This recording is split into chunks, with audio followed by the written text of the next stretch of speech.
Aula, então, sobre o relevo da América Latina, certo? Por quê? Porque nós falamos primeiro de toda essa base estrutural da litosfera, aí agora daí a gente falou de formação de rochas, de placas tectônicas, viemos para a formação do relevo, internamente o que transforma todo esse relevo, existem os movimentos de subducção, convecção, que são os movimentos tectônicos, tem os abalos sísmicos de maior e menor intensidade, que promovem também fraturas, transformações externas, provocam terremotos, existem os vulcões, certo? E os vulcões, eles também transformam muito o relevo, porque eles são transformações internas, mas que trazem mudanças de solo, mudança de ambiente, né?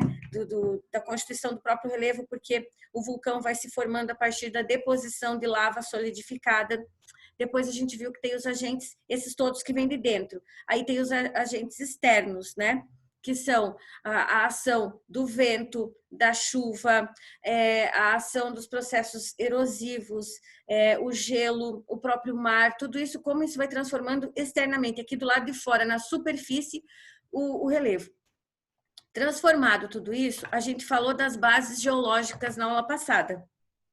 No final da aula passada, sendo as bases geológicas os dobramentos antigos, que dão origem na superfície a montanhas, os crátons ou escudos cristalinos, que dão origem aos planaltos aqui na superfície, e as bacias sedimentares ou coberturas sedimentares quaternárias, que dão origem às planícies e às depressões aqui fora. Então, eu falo da base geológica e já remeto imediatamente a um relevo, certo? Falou em base geológica de dobramento antigo, eu vou falar aqui em cima de montanha. O que eu visualizo aqui fora, externamente? Montanha.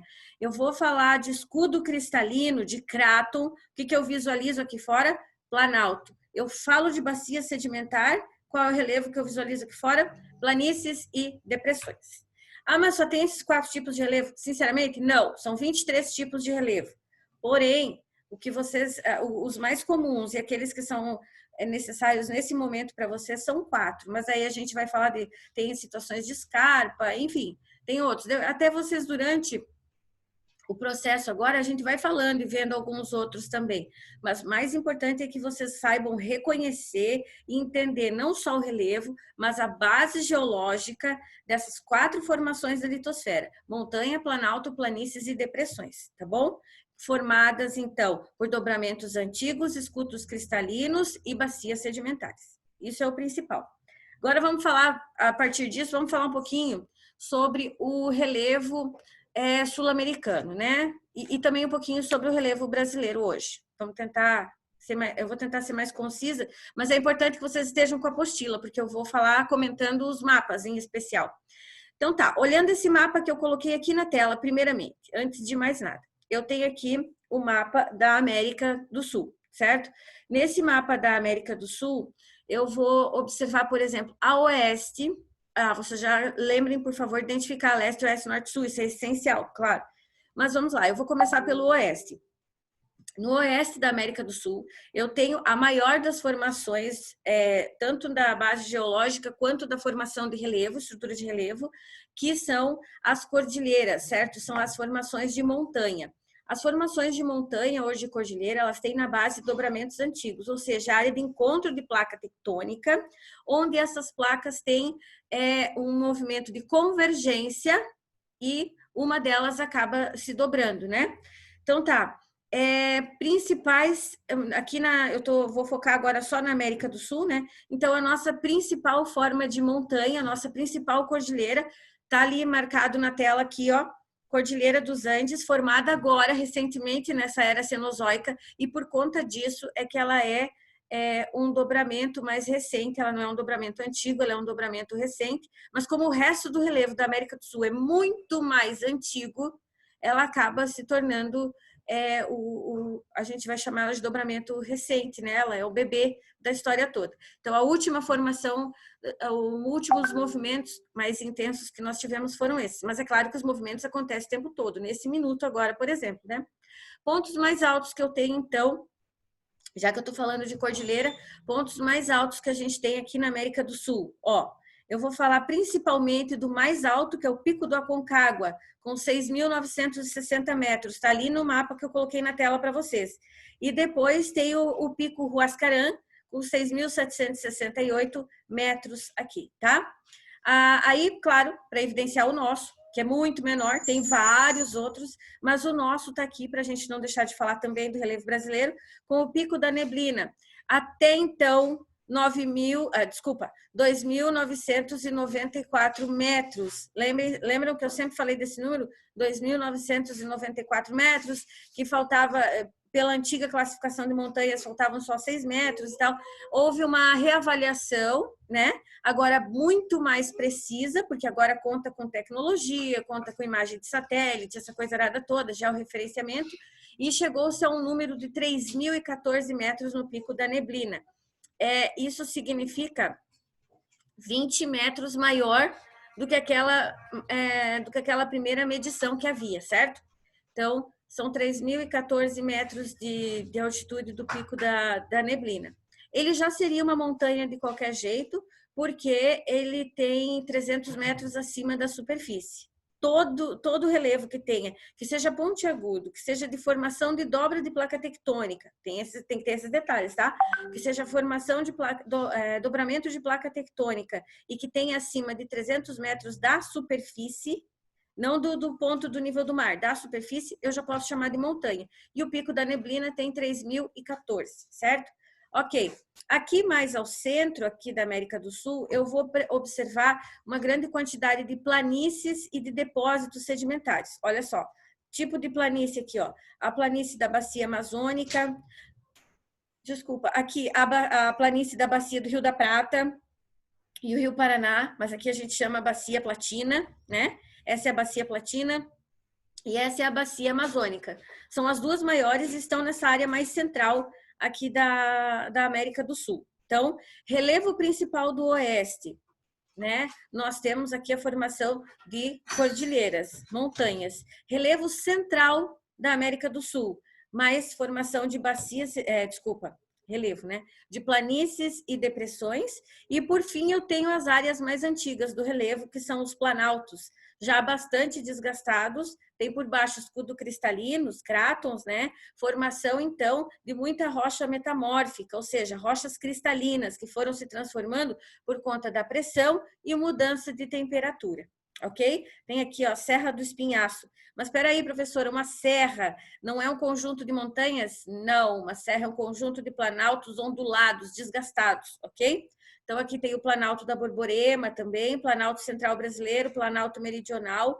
Observem que nós temos aqui uma região de picos mais altos, porém não pontiagudos, por isso não são montanhas. Nós temos aqui planaltos, são planos e altos, ou seja, houve desgaste, né? Lá em cima também tem o Planalto das Guianas, ok? Ah, tá, e aqui embaixo, já que eu tô falando da América toda, tem a região da Patagônia, que é uma região entre planície e princípio de Planalto, tá bom? Entendido aqui? Sabe? Conseguiriam interpretar, ler todo esse mapa sozinhos, gente? Daria certo isso? Vamos lá, fala para mim. Vocês conseguem entender que isso aqui se chama altimetria, tá bom? Vão anotando essas coisas também que eu tô falando. O nome disso aqui, ó, desse tipo de legenda, é legenda altimétrica ou altimetria. Por quê? Porque eu estou num mapa ipsométrico, com H, tá? Quem estiver escrevendo. Ipsométrico significa um mapa de relevo, que traz à tona toda a questão de informação de relevo e base geológica do planeta, do país, enfim, da localidade que a gente estiver enfatizando. E aqui eu tenho as grandes ou menores altitudes a partir de uma legenda de altimetria. Olha só, sempre, tá? É meio que um padrão. Eu confesso que nunca vi diferente. Geralmente, coloca-se o verde para representar as planícies e o marrom para representar as grandes montanhas. Os tons avermelhados e próximos do laranja e tal para representar planaltos. Não estou falando só do Brasil, isso é geral. E aí, é claro, quanto mais escuro, mais alto o relevo. Tá bom, gente? Beleza? Vamos falar um pouquinho agora mais especificamente do Brasil. Base geológica e relevo brasileiro. Tem o mapa na página 36, aqui, ó. Os dois mapas. Como eu disse, eu quero que vocês acompanhem aqui. Agora eu estou falando mais especificamente do Brasil. Eu vou falando, explicando o meu mapa, vou mostrando para vocês, mas vocês precisam estar com a apostila aí, tá bom? Vamos lá? Olha só. Primeiro mapa, macroestrutura ou base geológica brasileira. Observem lá. Nós temos bacia sedimentar, temos cráton e temos dobramentos antigos. Opa, mas então a gente está cheio de montanha, olha quanta área marrom ali. Então, só que como são dobramentos antigos, que já tiveram picos, que foram desgastados, é muito difícil a gente poder chamar de montanha. Porque enquanto eu estou falando de uma base geológica de dobramento de placa, no relevo, ela pode ser uma montanha, dependendo do tempo que ela tem. Só que os nossos dobramentos no Brasil não são dobramentos recentes de placa, são dobramentos antigos, que já foram desgastados. Então, na superfície, eles não têm altitude suficiente para ser considerado montanha. Entendem isso? Então, por isso que eu posso ter um dobramento antigo, e desse dobramento antigo, eu vou ter áreas de formação de relevo de planalto ou de montanha, não necessariamente, obrigatoriamente de montanha, tá, gente? É nos dobramentos recentes que sim, aí eu tenho montanha, que não é o caso do Brasil. O Brasil é um relevo bastante antigo, tá, gente? Pensa nas primeiras formas de relevo do planeta, que eram aquelas mais altas mesmo, altíssimas, certo? E que daí a água da chuva foi enchendo, a gente vai falar depois da origem das águas, né? Como é que esse planeta encheu de água, da onde que veio, choveu do espaço. Então a gente vai falar da água, da origem da água. E aí as áreas mais baixas foram sendo preenchidas para a formação dos oceanos. E ficaram áreas emersas. Essas áreas emersas são aquelas mais antigas e mais altas do processo de formação do planeta. E o Brasil está no meio disso, tá? Então, mas isso a gente vai falar mais para frente, quando falar da água mesmo. Olha lá, em verde tem a cobertura sedimentar correspondente ao brasiliano. O que significa isso? São áreas de bacia sedimentar, mas que se sobrepuseram a outras áreas de bacia sedimentar. É bacia sedimentar que se formou em cima de outra bacia sedimentar, tá? Aí depois eu tenho bacias sedimentares, as principais, 1, 2 e 3, Amazônica, do Maranhão e do Pará, que hoje dão origem a relevos de planície aqui fora, na área externa. Ó, elas estão com os números ali no mapa, não sei se vocês estão vendo. Aqui, ó, tá? Depois eu tenho os crátons, aí os crátons estão com as letras A, B e C, certo? Ah, tá, aqui tá em número romano, tá? Cadê? Aqui, ó, tá com o número romano, certo? As bacias sedimentares. Depois, em letras A, B e C, os principais crátons, que é o cráton amazônico, o cráton São Francisco e o cráton sul-rio-grandense, que embaixo, nosso aqui. E esses crátons, eles dão origem a áreas de planalto, tá? Essas áreas de planalto que são bem grandes. Uma coisa muito interessante de ver é que aqui no Rio Grande do Sul, aqui no Rio Grande do Sul, na divisa entre Santa Catarina e Rio Grande do Sul, nós temos muitos cânions, tá? Esses cânions são período de formação, eles aconteceram, eles não são dobra de placa tectônica e nem desgaste de rio. Tem o desgaste de rio, mas os nossos principais cânions, vocês sabem quando que se formaram?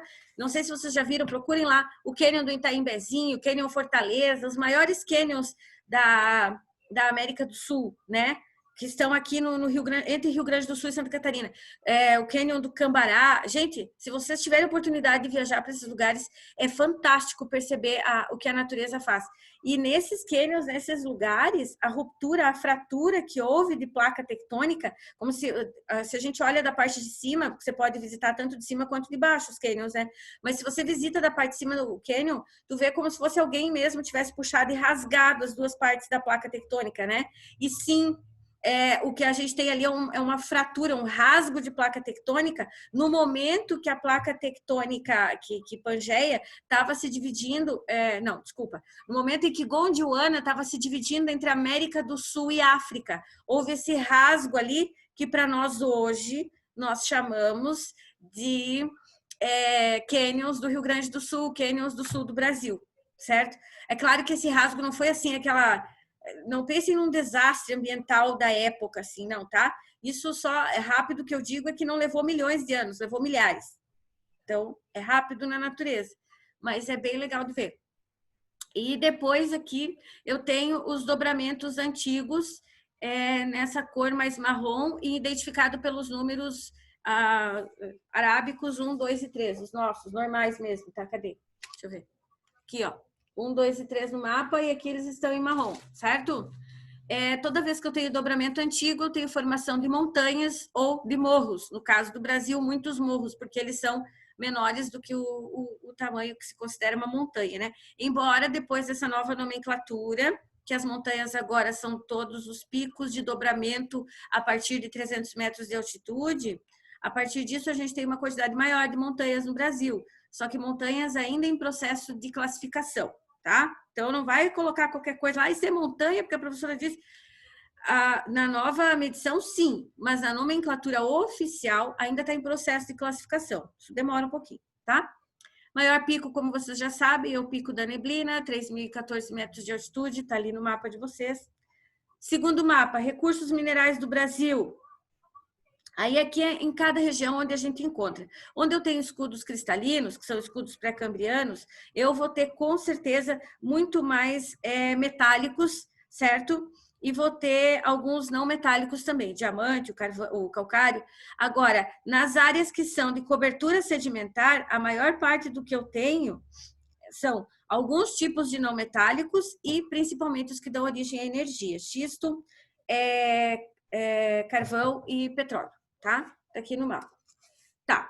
Agora, vamos dar uma olhada nas maiores áreas de mineração do Brasil, porque tudo isso aqui significa o quê? Significa produção de minério, significa recurso mineral, ou seja, um tipo de recurso da natureza, um fator natural que é utilizado como fator econômico pelo ser humano. Isso eu chamo de recurso. Todas as vezes que eu falar recurso, é algo que sai da natureza e que traz lucro para o ser humano. Recursos minerais. Página 37, por favor.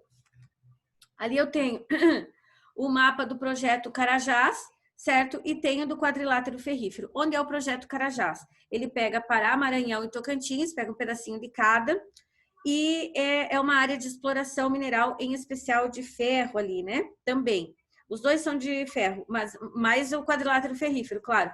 Quais são os impactos ambientais que isso pode causar? Contaminação do solo por mercúrio, pode fazer supressão de área vegetal, retirada de área vegetal, de cobertura vegetal, né? Além de gerar muita poluição atmosférica. Então, polui o rio, polui a terra e polui o ar, né? O serviço de mineração é isso que ele faz. Além de ter impacto social também, porque as comunidades que vivem nessas regiões precisam ser retiradas. Se nada disso for feito, se nenhum cuidado desse for tomado, porque mineração é bom, mineração traz dinheiro, aí a gente tem alguns desastres pequenos, alguns acidentes, tipo de Belo Monte, de Mariana, aqueles de Brumadinho, né? Aqueles acidentes pequenininhos. Vamos lá. Falando do quadrilátero ferrífero agora. Tá aqui Ouro Preto, Mariana, que são as regiões de onde mais se tirou ouro no Brasil até hoje, né? Aquele pedaço ali. E no mapa embaixo tem localização no Brasil 1 e 2. 1 é a área do projeto Carajás e o 2 é do quadrilátero ferrífero. No quadrilátero ferrífero hoje quase já não tem mais muita mineração para ser retirada, tá, gente? Depois tá. Agora eu queria chamar a atenção de vocês, queria que vocês dessem uma olhada na página 39.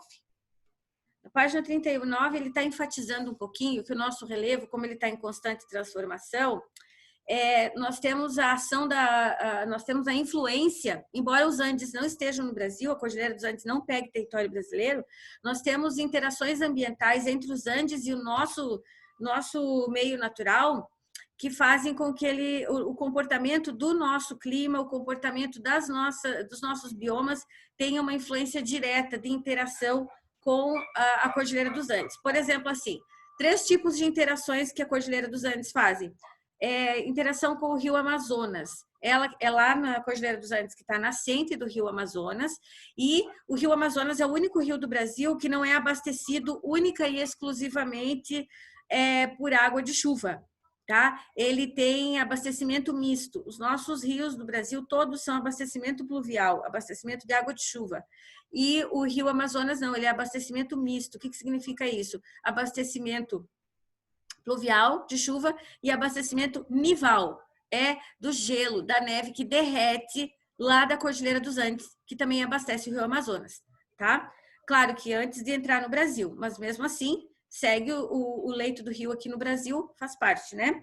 Outras situações é que delimita os nossos biomas também, por conta da cordilheira ser um bloqueio para passagem de massa de ar, ela acaba mantendo umidade nessa região mais norte do Brasil, e essa umidade da região norte do Brasil, por conta da vegetação, se desloca para o centro brasileiro. Se não fosse isso, toda essa área central do Brasil ali hoje seria um grande, gigantesco deserto, semelhante ao Saara, né? Então, tem Cordilheira dos Andes, tem floresta amazônica. Se mexer com alguma dessas coisas, nós temos uma maioria do território brasileiro que vira simplesmente deserto, tá?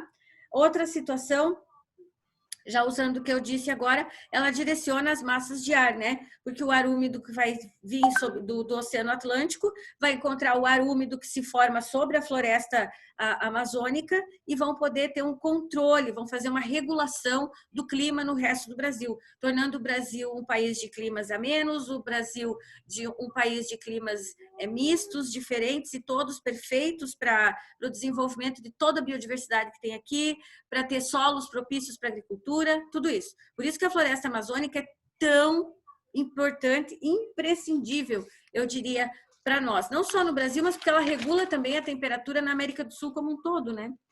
Tá, aí agora, relevo brasileiro na página 41. Eu acho que eu vou ter que começar outra reunião daqui a pouquinho.